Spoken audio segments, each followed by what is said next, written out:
can read this postcard, and I can teach him how to read this postcard, right? So that's what drives us here at Covenant. You need to know that. You get a warning, it's because you're not doing something right. It's not because we're trying to kick you out. It's because we want to kick you in the tail to help you be, do, have more. Okay? So back to my story.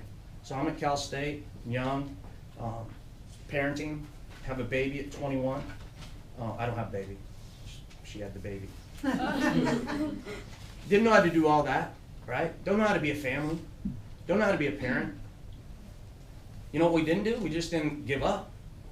We didn't go on. Well, forget about this kid, right? Matter of fact, when I left the hospital, the day I left the hospital, I went up to the doctor at the very window you used to work at Memorial. That was used to be a payment window. It was about this size. Lady slid open the thing and said, "Hi, can I help you?" I said, "Yeah." You know, they said, "I can't take my kid out of the hospital." She goes, "Okay, what's your name?" Pull it up, and it's like, "Oh yeah, you owe $22,000, I think it was." I'm like, "What?" And I'm like, "She's in the hospital." Until you pay? Yeah. I'm like, "Well," I told her, I said, "Well, you can keep it." That baby would have stayed there. I did. I told her. I said, I said, "Well, then you could keep him." She goes, "What do you mean?" I said, "Well, keep the baby. I can't pay you. If you are telling me I have to give you, I can't pay you money, so keep the baby." She goes, "Oh, so you want to go on an installment plan?" I said, "You can put it on layaway, I don't care, but I'm not giving you the money today." So she got the story. She's like, "Okay, what can you give me today?" And I'm like, "I can't give you anything today." And so she goes, "You need to give me something." So I called my mother-in-law, and she came down and gave us some money so we could get the kid. It was like a pawn shop kid. I'm like, taking him out. I'm like, "I'll be back next." And I went to that window every Friday. I had 3 jobs. Okay? So listen, when I tell you about be, do, have, I've lived be, do, have. I had 3 jobs. I got up at 2 in the morning, and I went and got newspapers right out here from some guy, and went and filled up all the newspaper racks on the east side of town. And I did that until 6. I came home, ate an egg or something, went to school. Went to school from like 8 in the morning to 3. Then I had soccer practice from 3 to 5:30. Then after soccer practice or a game, I went to another job where I worked with mentally retarded adults in an independent living program from 5:30 to 9. And then at 9, I grabbed either a bowl of soup or something cheap at a happy hour because we didn't have any food, right? I couldn't even afford a drink. I'd go sit in the corner and like steal the chips and, you know, just hang out at bars. I'm not recommending that, so don't do it. But then I'd go deliver pizzas at Domino's. And I did that until I paid that kid off. So your kids pay off? Oh yeah. I was back a long time ago. I was like, "Give me my money back." So what I'm saying about that is none of that was sexy, right? None of that was cool. None of that looked happy. Damn, bro. None of that involved me and my friends hanging out and just going, "Oh, you know, let's chill out and play some games. Let's do." No, I didn't have time for games, right? I had time to do a very certain thing that I had to do. But you know what that tight little time of my life taught me? Was perseverance, patience, moving forward to the goal that I wanted to have. And the goal I wanted to have wasn't that I wanted to be something. I didn't even know what I wanted to be. I just knew I wanted to have my family.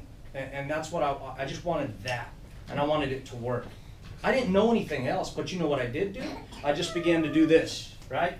So just like that flea, I just began to do this. And I began to do this crazy journey that went like this until now. And so here, right? Here, there. There's now, and I can look back at it. Brag or something? Somebody can throw me one. So the here was then, 1989, right? The now is now there. So I went from here to there. Right now, you're here. I don't know where your there's at. It could be 5 years from now. It could be 1 week from now. What I'm saying to you is set a goal. Set a goal for your here, for your there right now. There's no reason why you can't do that. There's no reason why you can't have a goal to get there. John skateboards. I've seen him skateboard. He skateboards a lot. I'm a street boy, right? Let's say he wants to do a trick, and there's a trick he wants to do. Every trick he wants to do is into there. He's here right now. He cannot do the trick. fail, fail. Okay, better, fail, better, fail, better, fail, better, fail, better, fail, better, fail, better, fail, better, fail. Got it. Now the only reason why he'll fail at that trick, once he masters it, is if he hits a rock or does something or something breaks or whatever, he's being dumb. But he's got it.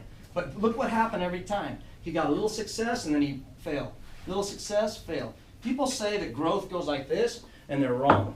No growth goes like this.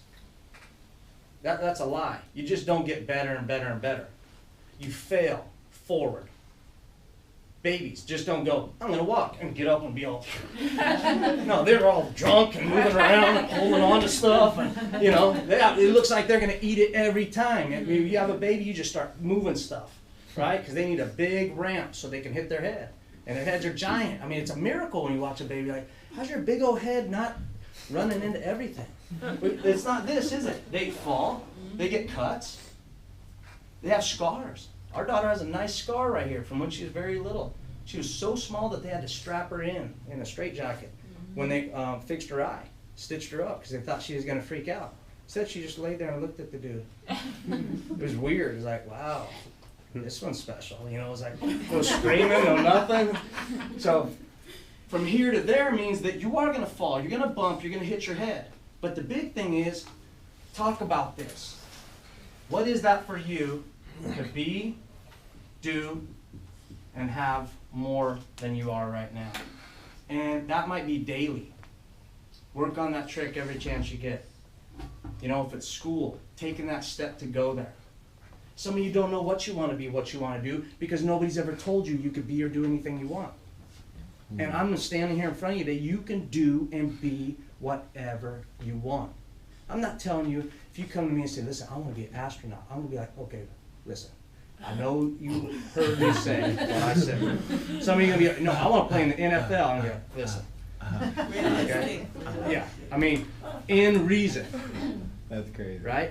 I mean, you can be or do or have whatever you want. And here's the neat thing about it, you guys. This right here, everybody thinks that everybody in life, Kim, Lloyd, Steph, me, you, anybody in this room, we all think that this is the end of it. That you brought it up, goals. That this is the end. Man, if I could just get here. But you know where the real success is? It's all right here. It's you failing and understanding I can get better.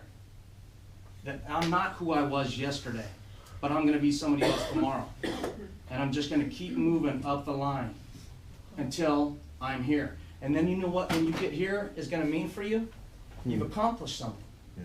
So guess what happens now? You come right back here. You do something different. And you do something different. And so for you girls that are moms, or you men that are dads, man, that's just being a better parent. If you're in a relationship, being a better person. Sometimes, if you're in that relationship, that means cutting somebody loose. Safe is not always good. Risky is good sometimes. Frisky. Risky. So safe is, I know what's going to happen. Okay? Domestic violence is safe. That sounds stupid, but listen to me. Domestic violence is safe because if she's my spouse and she beats me and belittles me, it's better than not having someone pay my bills, somewhere to live, and me have to go find out some other person that's going to love me the way I want to be loved. It's safer to be in a relationship with a nasty, mean person than it is to step out on my own and try to do life again. That's strong. It's safer to hang out with my family and my friends that think it's cool to be on welfare and sit around and not have a job and not be, do, or have anything than it is for me to step out and say, you know what, not my generation. Everybody after me is going to work, is going to have purpose, is going to have focus, is going to have dreams, is going to have goals. And when I'm a grandpa in that rocking chair, I'm going to have a flock of kids around me that are doing stuff that they want to do in their heart. That's risky. There's a reason why last year we changed our big focus. And we said our mission is restoring lives to transform generations. one of the early lessons I had to learn about being a person was it's not about me. Okay? For a long time, it's about you. Him, up on the little table, it's all about him, right? That's what it is when you're a kid. My grandkids, it's all about them. Man, I want a fruit snack. I don't care what you want, man. I'm doing something. No, I want a fruit snack. I don't care what you want. Bah! Right? Okay. No, Figure something out. But you know what I'm saying, though. I mean, it's all about them, right? When you step out of that and say, no, it's not all about me, especially as a parent, that's the first time you really learn it's not about me. And as soon as you have that baby, it's about them and their future. And every parent wants their kid to go higher than they were. And then you think generationally. Now I'm a grandparent. And I look at those kids, and you know what, honestly, man, I never knew I had that much love in my heart. I thought I loved my wife. I do love my wife, and I didn't think that. I thought I loved my kids. I do love my kids. But I thought, okay, man, I love my friends. I love people, but there's no more room for love. There's not another layer of love that I can add to. And then that grandbaby came out. I was like, oh, what is this amazing thing? And it was like part of me and part of my kids and and it's just like, man. And that kid, man, I had to pull my family together, and I apologized to him. I looked him right in the eye. I said, man, I'm sorry. And they're like, what are you sorry for? I said, I did not love you like I love this kid. I didn't even know about this kind of love. Or maybe it's because I'm older or whatever, but I'm so sorry that I didn't share the depth of love I have for your children with you. And it's just different. There's nothing you can say about it. But I was